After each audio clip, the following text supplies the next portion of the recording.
Boa tarde, sejam todos bem-vindos a mais um estudo. Você que nos acompanha pelo YouTube, é um prazer tê-lo conosco. Se você já é inscrito no canal, deixe aqui o seu like, compartilhe, para que essa mensagem chegue a mais pessoas, né?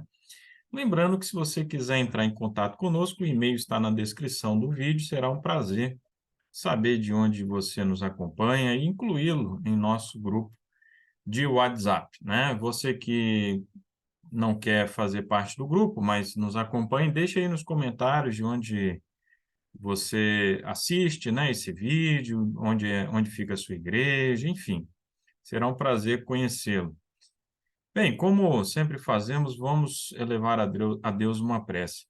Senhor nosso Deus, bondoso Pai, muito obrigado, Senhor, porque temos a oportunidade de mais uma vez estudarmos a Tua palavra.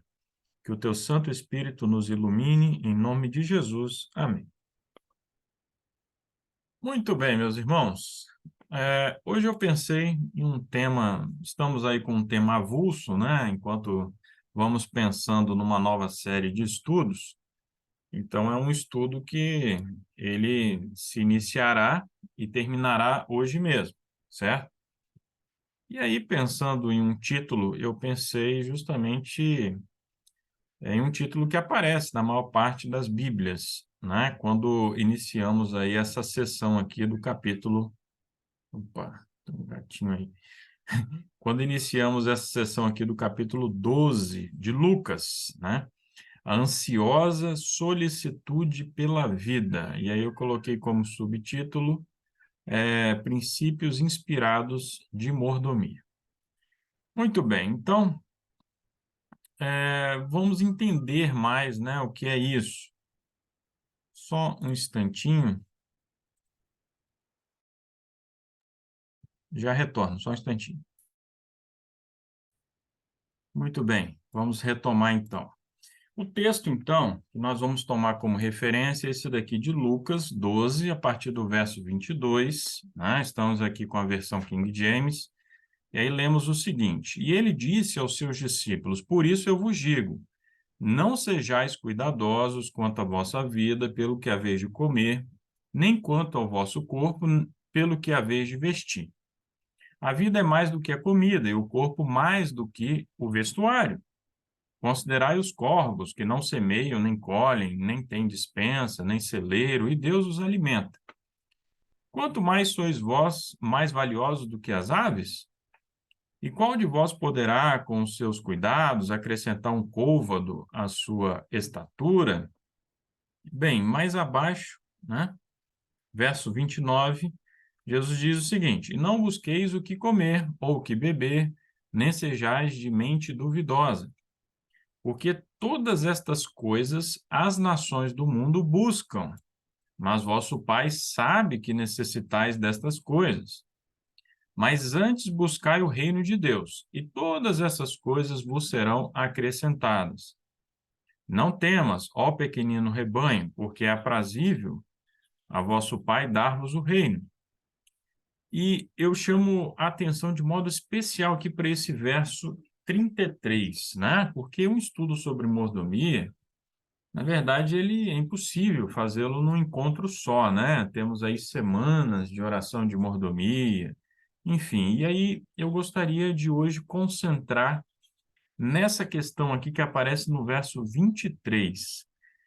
Vendei o que tendes e dai esmolas. Provei para vós bolsas que não envelheçam, tesouro inesgotável nos céus, aonde não chega ladrão nem a traça corrói. O verso 34, porque onde estiver o vosso tesouro, aí estará também o vosso coração. Bem, vamos parando por aqui, né, nesse primeiro texto. Daqui a pouco vamos ler outros textos, né, da Bíblia e também do Espírito de Profecia, certo? A mensagem de Jesus é uma mensagem radical, certo? Uma mensagem que veio romper muitos paradigmas, tanto da cultura judaica lá daquela época, quanto da cultura atual, cultura secular atual. E uma das mensagens mais radicais de Cristo eu considero que é essa do verso 33, né? Vivemos numa cultura materialista, numa cultura secularizada, em que o apelo pelo consumismo, o apelo pelo acúmulo de bens é muito forte, certo? Se essa mensagem fosse pregada, né, ou quando ela é pregada, né, a povos indígenas, né, povos que estão isolados, que têm poucos bens, né, para essas pessoas talvez seja relativamente fácil, né, aceitar uma mensagem como essa que está aqui no verso 33. Mas e para nós, né? Convenhamos, né? Não é nada simples, né? Simplesmente sair se desfazendo dos bens, né? Você ter aí imóveis, ter recursos financeiros, ter recursos aplicados e simplesmente doando esses bens, né? E distribuindo, né? Vocês devem se lembrar lá da mensagem de Cristo ao jovem rico, né? Vai, vende tudo que tem e segue-me, né? Bem, então como que vamos entender esse texto, essa mensagem de Cristo? É uma ordem de Cristo, né? Ah, talvez não seja muito popular, né? Confortável abordar esse assunto, mas aqui no projeto Pomone nós não temos aí nenhum tema assim que seja um tabu, né? Algum tema que vamos deixar de lado porque isso não é politicamente correto ou confortável, né? Bem, e aí, meus irmãos, como entender esse texto? Bem, antes de avançarmos, antes de procurarmos aí compreender essa ordem aí de forma mais ampla, né?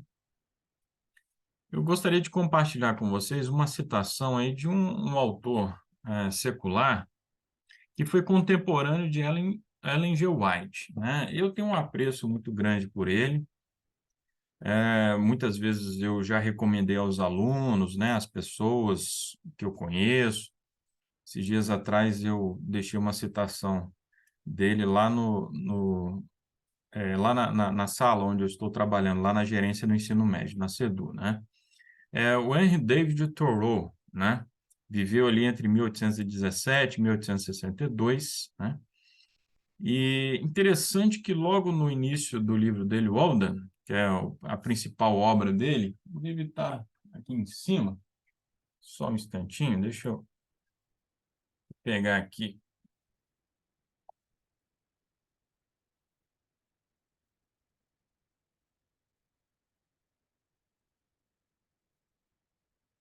Aqui, ó, mostrar para vocês aqui a capa, esse daqui é o livro, né? Eu tive a oportunidade de ler na pandemia.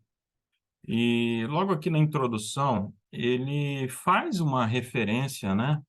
Interessante a Jesus Cristo. Ele se refere especificamente a essa citação aí de Lucas, né? Falamos há pouco.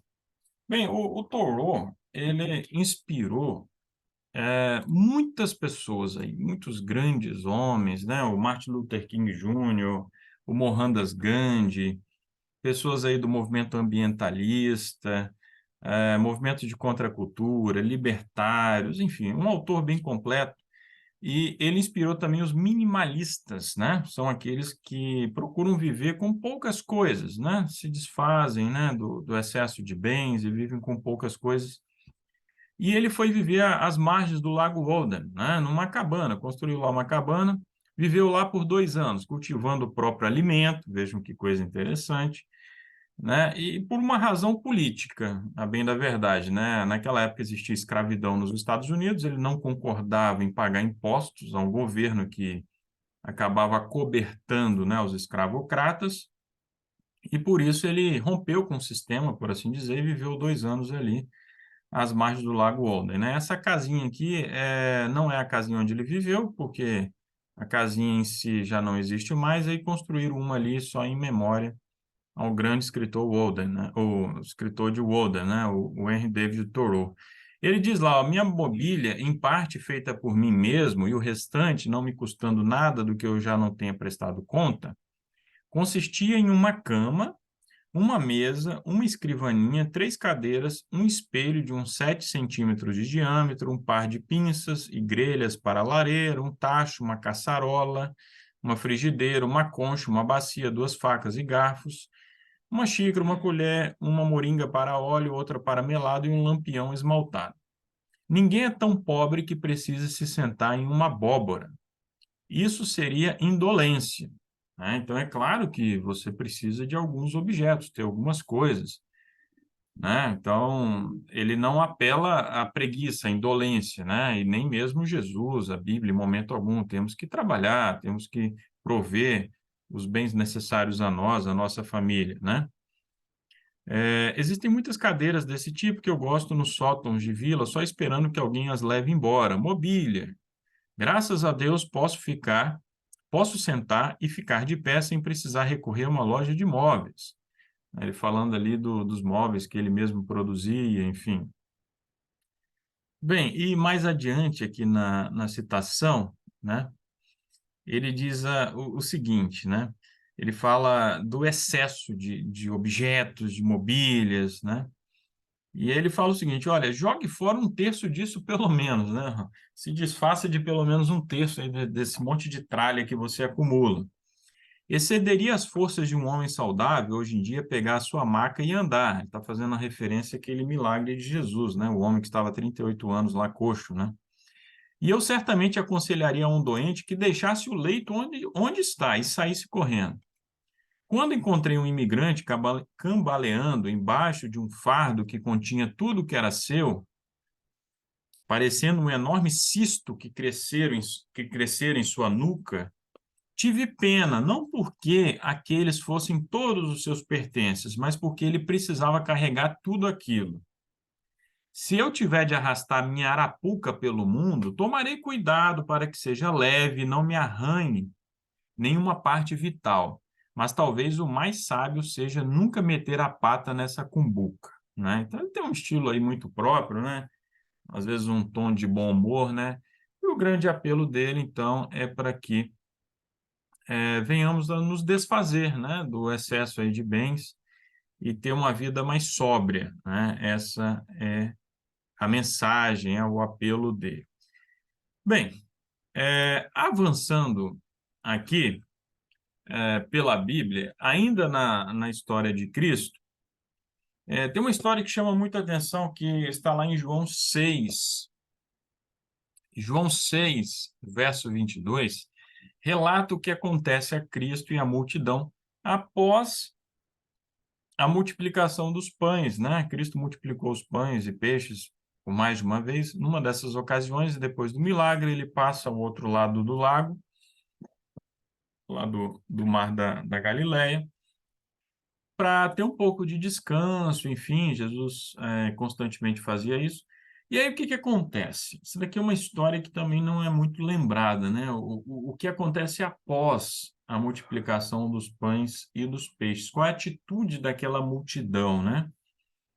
É, João relata o seguinte: no dia seguinte, quando a multidão que ficara do outro lado do mar viu que não havia ali nenhum barco, exceto aquele no qual seus discípulos haviam entrado, e que Jesus não entrara com seus discípulos naquele barco, mas que os seus discípulos tinham ido sós, contudo, os barcos haviam chegado de Tiberíades para perto do lugar onde comeram o pão após o Senhor ter dado graças.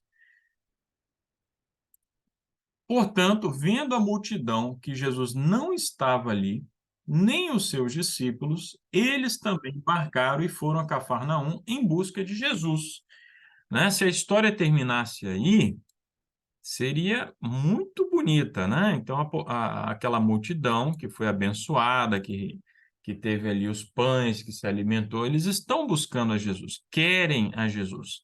Agora, a grande questão que fica, qual é a sua motivação ao buscar a Jesus, ao ir à igreja, a servir a Cristo, né? Você pode estar buscando a Cristo com a motivação totalmente errada, né? Como foi o caso aqui dessa multidão, certo? Presta atenção no relato. Bem, verso 25. E achando no outro lado do mar, disseram: Rabi, quando tu chegaste aqui?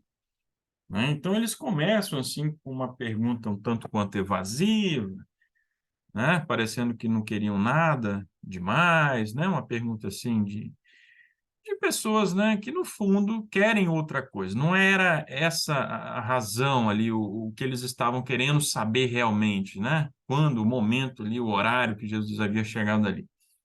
Jesus, conhecendo o coração deles, responde, verso 26. Na verdade, eu vos digo que me buscais não porque vistes milagres, mas porque... Por que que eles estavam procurando a Cristo? Porque comestes do pão e vos saciastes. Jesus desmascara a hipocrisia ali daquelas pessoas. Vocês estão me procurando, não porque vocês querem o pão da vida, não porque vocês querem ouvir do evangelho eterno, vocês estão me procurando porque vocês encheram a barriga, não é? Imagina que maravilha, né? Ficar ouvindo um sábio, um profeta, ouvindo o Messias, né? Suas palavras maravilhosas, fazendo ali uma refeiçãozinha, aí no outro dia você repete o ciclo, você fica ouvindo a palavra, se fartando, enchendo a barriga, não é? Mas Jesus fala o seguinte, olha, no verso 27, trabalhai não pela comida que perece, mas pela comida que dura para a vida eterna, a qual o Filho do Homem vos dará, porque a ele Deus, o Pai, o selou. E aí eles continuam com aquele discurso hipócrita deles. Então eles disseram: o que devemos fazer para realizar as obras de Deus? Aí Jesus responde, aí no verso 30 eles continuam. Que sinal? Olha só como eles são, né? Que pergunta de gente cara de pau, né? Eles que haviam presenciado o milagre, haviam se fartado de pão, eles perguntam o seguinte, então: que sinal, pois, fazes tu para que vejamos e criamos em ti? O que tu operas? Nossos pais comeram maná no deserto, né? E aí Jesus responde: na verdade vos digo, Moisés não vos deu o pão do céu, mas meu Pai vos dá o verdadeiro pão do céu. E Jesus dá ali uma grande lição para eles, faz um discurso, né, que agora nós não vamos nos aprofundar nele aqui. Mas isso daqui revela, né, o erro de muitos cristãos, né, que buscam a Cristo por motivações muito egoístas, materiais, né, e vivem uma vida assim de hipocrisia, certo? Então, a grande lição aqui, devemos buscar a Deus, buscar a Cristo pelo pão da vida, não pelo pão que perece, não pelo pão material, certo? Bem, mais um texto bíblico aqui importante, né, para esse estudo aqui que estamos fazendo, está em Colossenses 3, verso 5. Olha só, conselho de Paulo, né? Mortificai, portanto, ou seja, vocês devem matar, né? Os vossos membros que estão sobre a terra, a fornicação, a impureza, a afeição desordenada, a vil concupiscência e a avareza. Vocês devem fazer morrer a avareza, aquele desejo de ter cada vez mais, de não abrir mão dos bens, né, de acumular, certo? E por que que eu escolhi esse verso? Temos outros versos condenando a avareza na Bíblia, porque ele define aqui o que é avareza. A avareza é idolatria, né? O próprio Jesus falou sobre isso, né? Não podeis servir a dois senhores, né? Ou vocês serviram a Deus ou as riquezas. Onde estará, onde está o vosso tesouro, ali estará o vosso coração, certo? Por isso a importância, né, de abrirmos mão dos nossos bens, de irmos nos desfazendo dos nossos bens, certo? Agora, fica a questão, né? Como isso deve ser feito, né? Como que deve se dar esse processo de irmos diminuindo os nossos bens, né? E aí entra o espírito de profecia, né? É importante termos em mente aí os conselhos do espírito de profecia, que, como sempre, né, como em outros assuntos, é muito equilibrado, né? Vemos ali um equilíbrio muito grande no espírito de profecia, certo? Antes de irmos aos textos de Ellen White, eu gostaria aqui de fazer uma introdução ao tema da mordomia, nos escritos de Ellen White, de acordo aqui com a enciclopédia Ellen G. White. Nós temos um verbete aqui sobre mordomia, e eu gostaria de dar essa visão um pouco mais ampla, principalmente para aquelas pessoas que ainda não tiveram muito contato com os escritos de Ellen White, sobre o que ela diz sobre a mordomia, certo? Bem, aqui na enciclopédia Ellen G. White, a partir da página 1095, o conceito de mordomia se destaca ao longo dos escritos de Ellen G. White. Sua visão da mordomia cristã envolve o estilo de vida da pessoa como um todo, desde a sua infância até a distribuição definitiva da sua herança. Então, veja que coisa, né? Então, quando Ellen White fala em mordomia, administração dos recursos que são de Deus, mas Deus confia a nós para administrá-los, isso envolve lá desde o início da vida até como você vai definir na herança, né, como seus bens serão distribuídos. Além da mordomia financeira, Ellen White falava com frequência da mordomia do tempo, dos talentos, do templo do corpo, de vida saudável, e do evangelho da graça em si. Ellen White enfatiza os princípios bíblicos da mordomia, começando com a compreensão básica de que Deus é o dono de tudo, né? Como eu já havia falado, nós somos apenas os seus mordomos, administradores, ok? Ela também aconselha os líderes da igreja e as famílias sobre como evitar dívidas e como a sair da dívida, ok? Bem, eu vou avançar, né? Não nos interessa que todo o verbete, né? Ellen White tem conselhos aqui importantes sobre o dízimo que pertence a Deus, é a 10ª parte, sobre as ofertas, né? Não há uma porcentagem ali, um percentual estabelecido nos escritos inspirados na Bíblia, enfim, mas que deve ser de coração, as ofertas devem ser generosas, enfim. E aí, um pouco mais adiante, o verbete diz o seguinte: Ellen G. White enfatiza a responsabilidade da mordomia individual e adverte quanto ao erro de transferir essa responsabilidade para outros.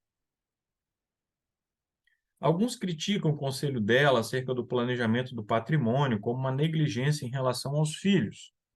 No entanto, quando se lê suas orientações nessa área, fica claro que a família deve ter um lugar de destaque no planejamento prévio do patrimônio, no período em que os filhos são menores, carentes de cuidado e dependentes. Vejam bem. Então, uma coisa é quando você tem filhos que são dependentes, outra coisa é quando eles já são adultos, já podem trabalhar e já têm como cuidar da sua própria vida. E aí, o verbete diz o seguinte: somente no caso de pais já idosos e filhos adultos independentes é que ela encoraja os pais a programar seu patrimônio de modo a devolver a Deus os bens como proprietário que lhes emprestou suas posses desde o princípio da vida. A um homem rico, cujos filhos eram adultos, ela escreveu, abre aspas, a esposa e os filhos, naturalmente, não devem ficar ao abandono. Provisões devem ser feitas para eles caso necessitem. Vocês não devem, porém, simplesmente, por ser costume, contemplar em seu testamento uma longa lista de parentes que não estão em necessidade. Certo? Está em Testemunhos para a Igreja, volume 4, página 482. À luz do tema do grande conflito, Ellen White frequentemente escreveu sobre a gestão financeira no contexto do fim do tempo. Por exemplo, ela observa que o dinheiro logo perderá o seu valor. A gente já vai falar dessa citação de Ellen White, né? Com a mente voltada para o fim de todas as coisas, ela incentivou as famílias a investir na causa de Deus, de modo que bem pouco de suas posses fossem consumidas na conflagração final. Vejam que princípio sábio.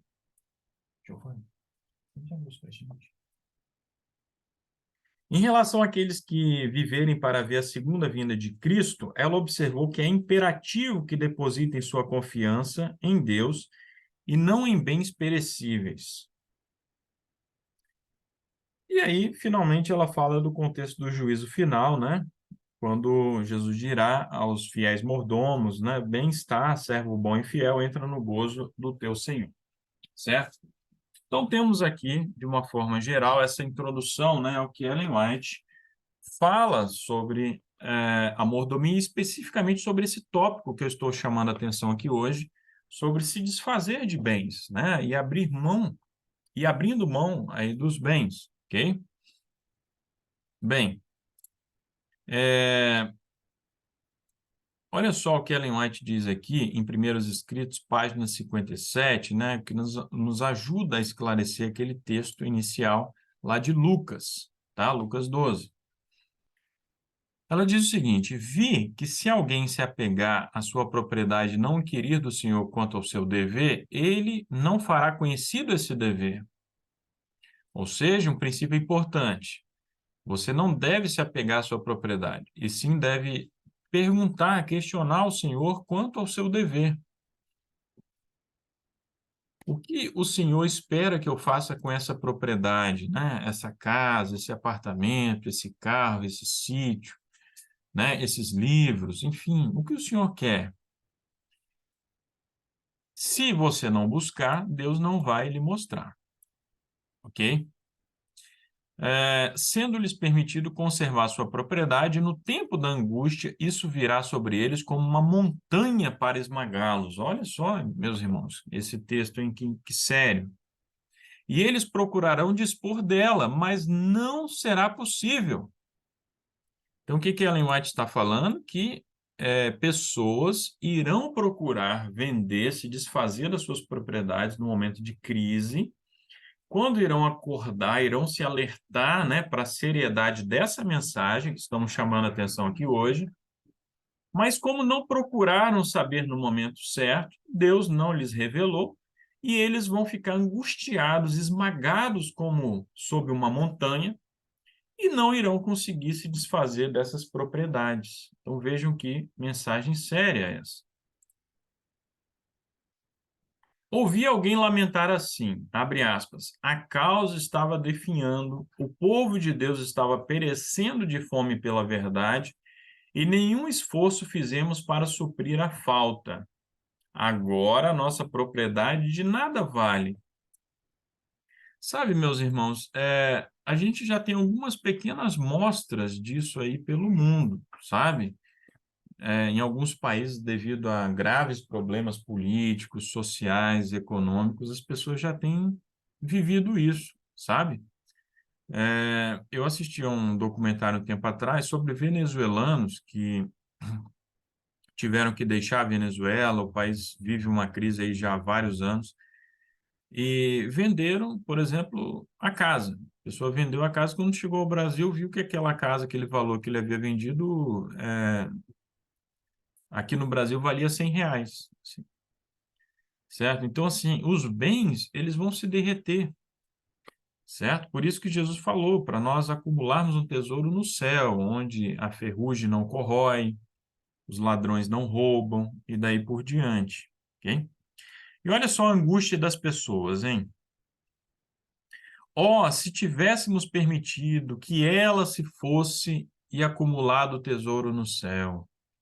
Então as pessoas vão suspirar, vão lamentar.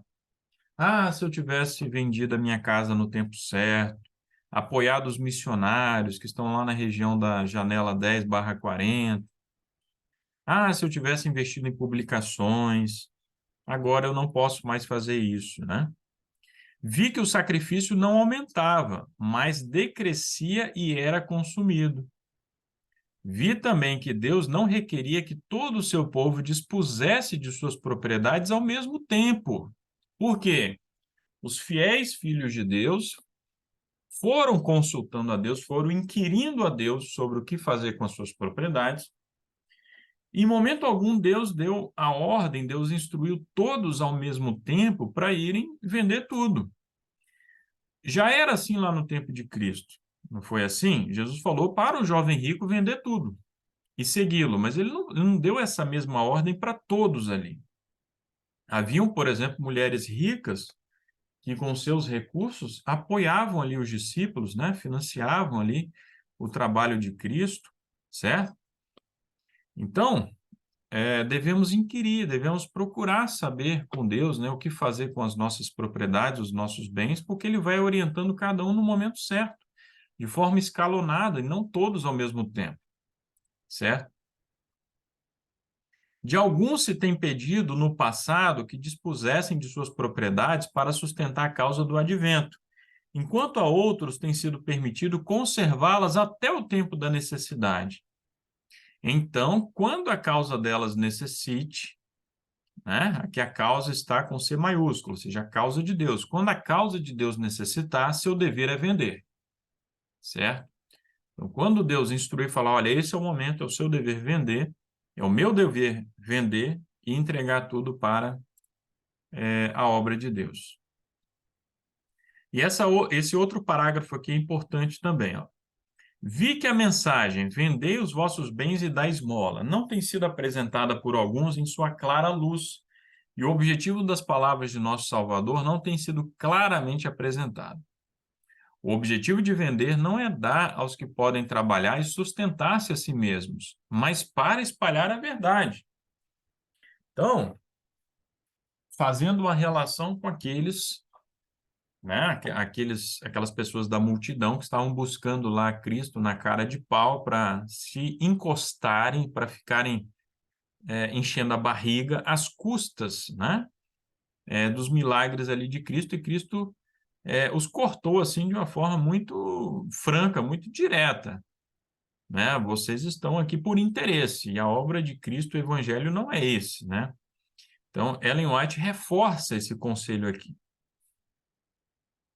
O objetivo de vender bens, de desfazer de propriedades, é para espalhar a verdade, é para apoiar missionários, as publicações e daí por diante. Olha só o que ela diz.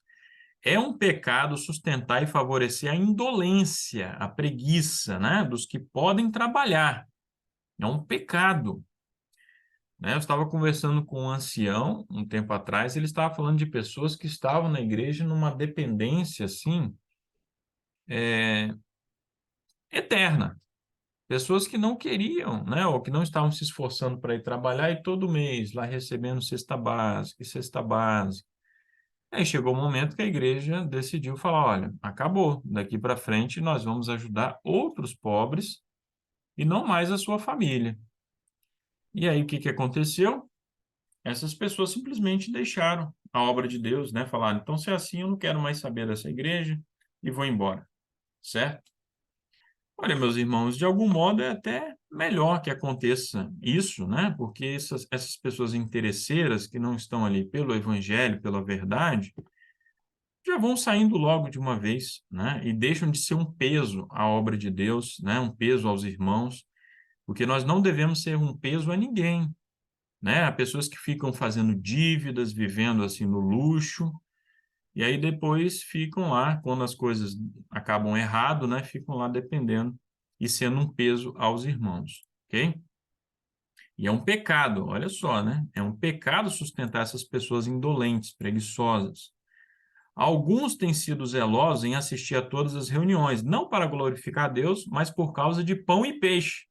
Olha só. Muito melhor seria que tais pessoas ficassem em casa trabalhando com as próprias mãos, porque isto é bom, a fim de suprir as necessidades de suas famílias e terem alguma coisa para dar sustento da preciosa causa da verdade presente. Ok? Então, vamos parando por aqui, né? Primeiros Escritos, página 57, né? Um conselho muito franco, muito direto de Ellen G. White, né? Sobre o tempo que nós vivemos, mais uma vez, aqui, ó, Eventos Finais, página 148, Ellen White diz assim, as riquezas acumuladas logo serão inúteis, né? Então, para que acumular tantos bens, tantos imóveis, tanto dinheiro? Logo, logo isso vai ser tudo inútil, não vai servir para nada. Quando saiu o decreto de que ninguém poderá comprar ou vender, senão aqueles que tiverem o sinal da besta, muitos recursos não terão utilidade alguma. Deus requer que façamos agora tudo o que estiver ao nosso alcance para transmitir a advertência ao mundo. Certo? Então, mais uma orientação extremamente importante de Ellen G. White, né? Que devemos refletir, porque assim que saiu o decreto dominical, não poderemos comprar nem vender, não haverá utilidade alguma. E, na verdade, ainda no livro Eventos Finais, ela fala de vários transtornos e problemas que ocorrerão na economia, na sociedade, e vão dificultar, ou em alguns casos até mesmo impossibilitar as pessoas usufruírem dos seus bens, das suas riquezas, né? Durante a pandemia, nós vimos parcialmente a realização disso, certo? As pessoas não podiam, por exemplo, fazer a viagem dos sonhos, não podiam fazer lá os casamentos, as festas, né, suntuosas, foram privadas, ainda que momentaneamente, ainda que parcialmente, de usufruir ali das suas riquezas. E essas coisas vão se intensificar no tempo do fim, certo? Por isso, é importante que façamos planos, né, de nos desfazendo dessas riquezas, ok? Pedindo a Deus a orientação. Deus vai nos instruir, né? É o momento que deveremos nos desfazer de tudo, né? Ou de quase tudo, certo? E, enquanto isso, vamos lá contribuindo de forma generosa com as nossas ofertas, nossos dízimos, certo? Bem, aqui é Conselho sobre Mordomia, capítulo 11, ali na página 37, né? Estamos finalizando o nosso estudo, tá, irmãos? Ellen White diz o seguinte: aqui o título é: Devem as posses ser reduzidas em vez de aumentadas. É agora que nossos irmãos deveriam estar reduzindo suas posses em vez de aumentá-las. Estamos prestes a mudar-nos para uma terra melhor, a celestial. Não procedamos, pois, como quem queira habitar confortavelmente sobre a terra, mas ajuntemos nossos objetos no espaço mais limitado possível. Certo? O espaço mais limitado possível, né? Se você conseguir juntar em um cômodo só da sua casa tudo aquilo que você tem, né? Esse seria, assim, o ideal, né? Claro que eu estou dando aqui um exemplo, né? Uma família que tem filhos vai precisar de um pouco mais de objetos, enfim, certo? Mas devemos fazer esse plano, né? De ir reduzindo e limitando as nossas propriedades. E aí, para reforçar, ela diz aqui um pouquinho mais abaixo, né? Casas e terras serão de nenhuma utilidade para os santos no tempo de angústia, pois terão de fugir diante de turbas enfurecidas, e nesse tempo suas posses não podem ser liberadas para o avançamento da causa da verdade presente. Ellen White nos aconselha agora a nos organizarmos para irmos para o campo, certo? Mas mesmo essas propriedades no campo, o sítio, a chácara, vai chegar um momento que elas terão que ser deixadas para trás, certo? Porque turbas enfurecidas vão cair em cima dessas propriedades e vão se apossar delas, certo? Tudo aquilo que nós temos serão dos ímpios. Os ímpios, em algum momento, vão tomar tudo isso de nós ou dos nossos herdeiros, né? Por assim dizer, né? Mas essas coisas não ficarão para sempre conosco e com os nossos herdeiros, tá? Aqueles que permanecerem, obviamente, na verdade presente, terão que fugir, isso tudo vai ficar para trás aí. Foi-me mostrado que é vontade de Deus que os santos se libertem de todo embaraço antes que venha o tempo de angústia e façam um concerto com Deus mediante sacrifício. Veja, o Espírito de Profecia reconhece que isso não é fácil, não é uma mensagem fácil, confortável, né? Nenhum de nós pode dizer isso de forma sincera, isso requer sacrifício, certo? É uma mensagem dura. Mas olha só, se eles puserem sua propriedade no altar do sacrifício e ferventemente inquirirem de Deus quanto ao seu dever, ele lhes ensinará sobre quando dispor dessas coisas. Deus vai te instruir, Deus vai lhe mostrar, olha, agora é o momento, vende, manda tudo para as missões, para que o alto clamor chegue aos mais distantes rincões da terra, e agora você vai viver do pão e da água ali que eu vou te fornecer, né? Como foi para Elias, os corvos lá indo entregar o pão, né? Para Elias, né? No caso de Elias era pão e carne, né? No nosso caso, nós temos a mensagem da reforma de saúde, né? não haverá carne ali, mas, enfim, vai chegar um momento ali crítico no tempo de angústia, lá no finalzinho, que nós vamos depender inteiramente da graça de Cristo, né? Se for necessário, Cristo vai mandar o maná para nós. Então estarão livres no tempo de angústia, sem nenhum estorvo para sobrecarregá-los. Vocês se lembram do Torô falando do indivíduo, né, que parecia ter um cisto ali nas costas, né, de tantos bens se arrastando por essa terra, né, tantas preocupações, tantas aflições, né, tantas coisas com que pensar devido às suas muitas propriedades, né? Tá aí, ó. Nós teremos que nos livrar, né, desse estorvo, dessas dificuldades, dessas coisas que nos prendem, né, a essa vida de conforto, ok? Bem, e o último texto aqui, o texto bíblico, né, do Apocalipse, né, porque nós sempre estamos nos reportando ao Apocalipse, a última angústia, a crise final, né? O Apocalipse lembra que os ímpios, aqueles que adorarão a besta, seguirão a sua imagem, enfim, é, vai chegar um momento que eles também vão prantear, eles também vão perder tudo, né?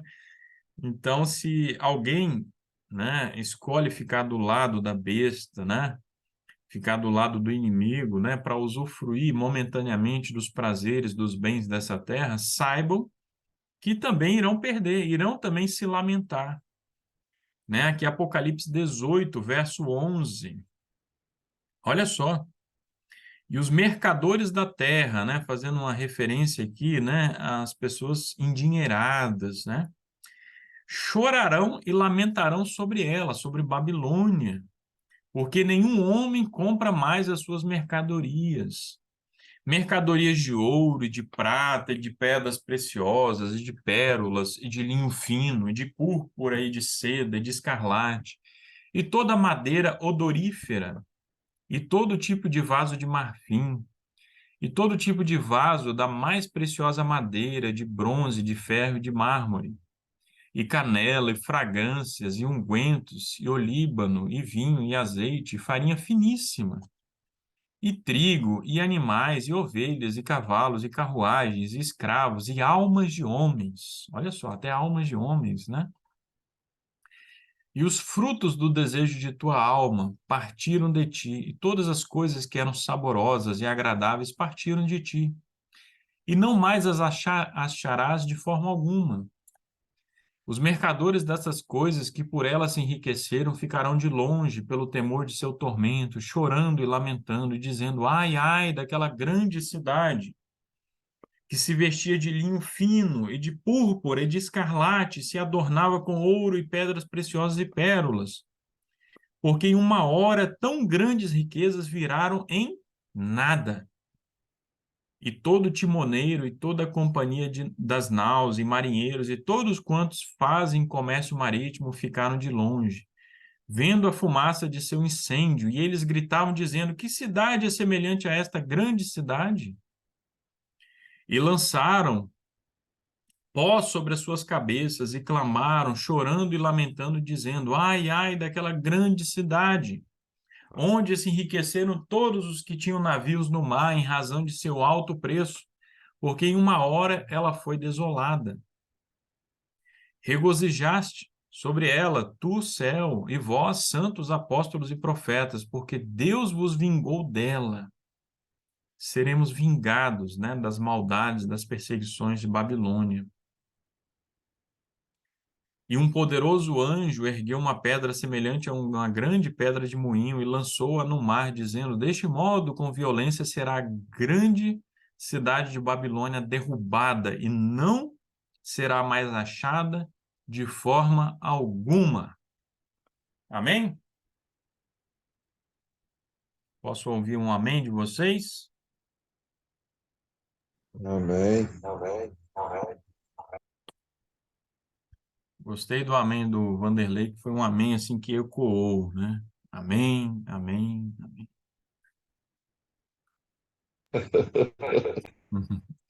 Que Deus seja louvado, meus irmãos, que possamos pedir a Deus com fé para que Ele nos mostre o momento certo, né? que venhamos a nos desfazer dos nossos bens, que tenhamos esse espírito, né, de abnegação, de bondade, de solidariedade, que os nossos recursos sirvam para abençoar as outras pessoas, né? É sempre importante lembrar aquilo que já é um clichê, né? Mas que é uma verdade.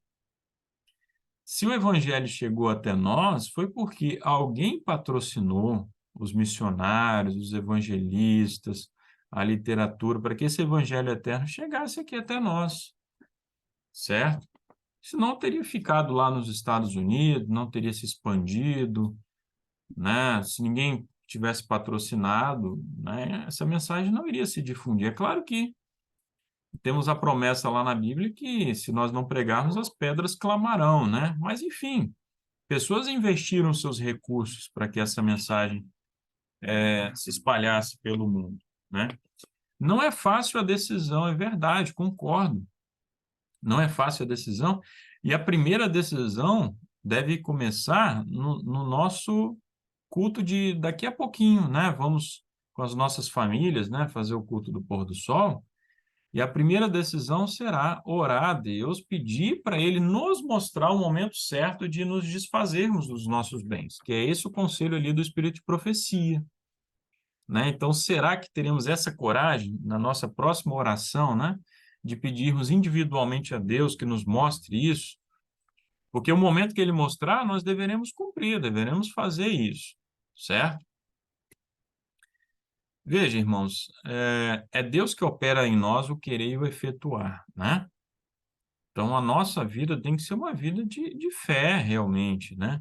Sabe aquele hino? Tudo entregarei, né? Você já parou para pensar na profundidade desse hino? A propósito, será que ele continua no novinário adventista? Não sabe dizer?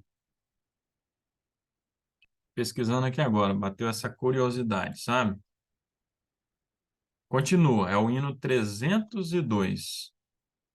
Tudo entregarei, sabe? Vou colocar aqui só um breve trechinho para nos despedirmos, né? Deixando aqui, saiu os anúncios. Ó, aqui, ó. Só um trechinho. Vamos lá.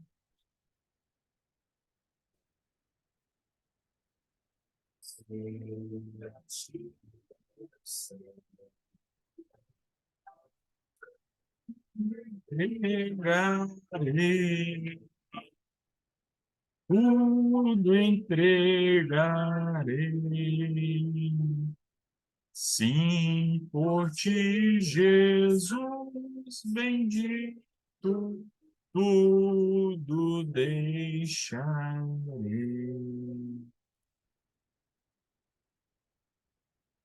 Amém. Que Deus seja louvado, que Ele nos conceda forças para essa decisão. Alguém tem algum comentário a fazer?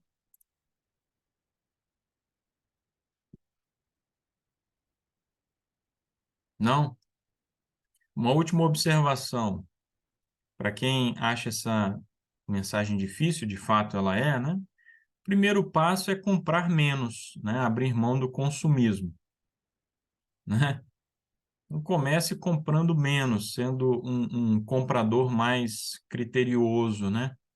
Quanto menos bens você tiver, quanto menos bens eu tiver, menor será, então, o apego, né, a essas coisas ali no momento de se desfazer delas, certo? Pense nisso. E uma outra observação também que eu gostaria de fazer, uma ilustração, né, de um filme biográfico, né, a lista de Schindler, do Oscar Schindler. Alguém aí já assistiu esse filme? O Schindler ganhou lá o direito a ter uma árvore lá na Avenida dos Gentios Justos, lá em Israel, né? Gentios são os não-judeus, né? Os gentios justos, aqueles que ajudaram os judeus no Holocausto, né? Que socorreram os judeus, que se arriscaram pelos judeus. Alguém já assistiu a lista de Schindler? Ninguém? Eu assisti várias vezes.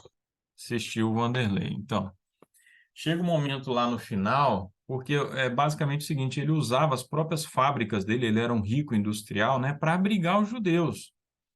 Então, com a desculpa, né, de que estava explorando o trabalho deles, que era muito comum no alto escalão, lá no Partido Nazista, né, os grandes figurões, eles tinham escravos judeus, né, a serviço deles. Mas o Schindler usava isso para socorrer, para abrigar os judeus, né?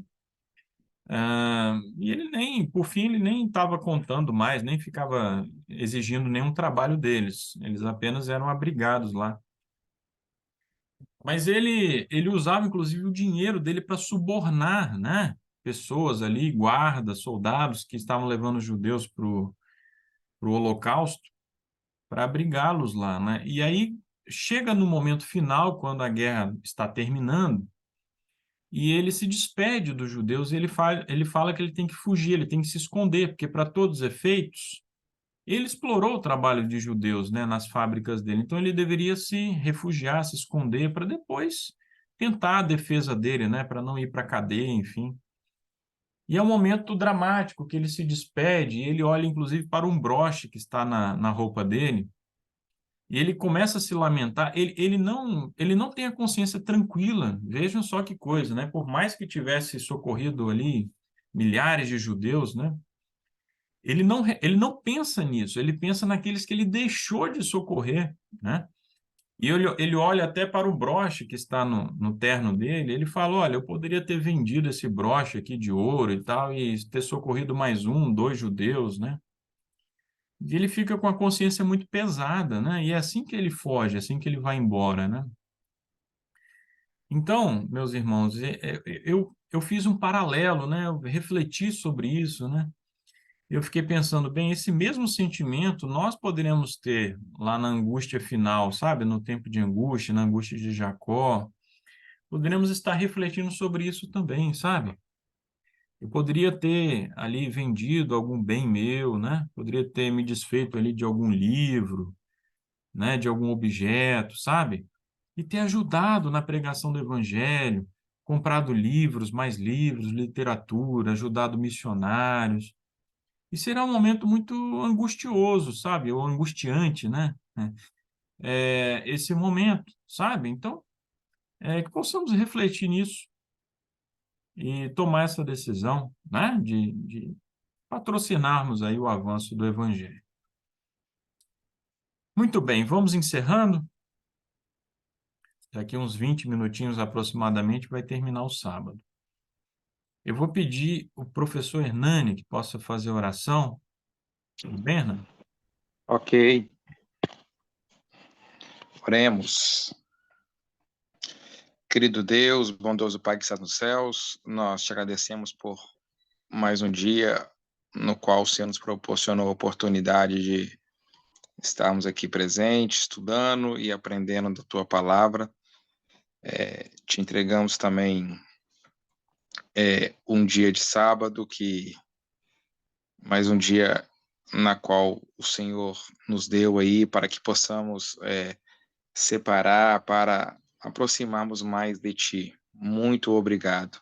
Te pedimos também que esta mensagem possa chegar às pessoas, que todos nós possamos conhecer deste amor a qual o Senhor tem para conosco.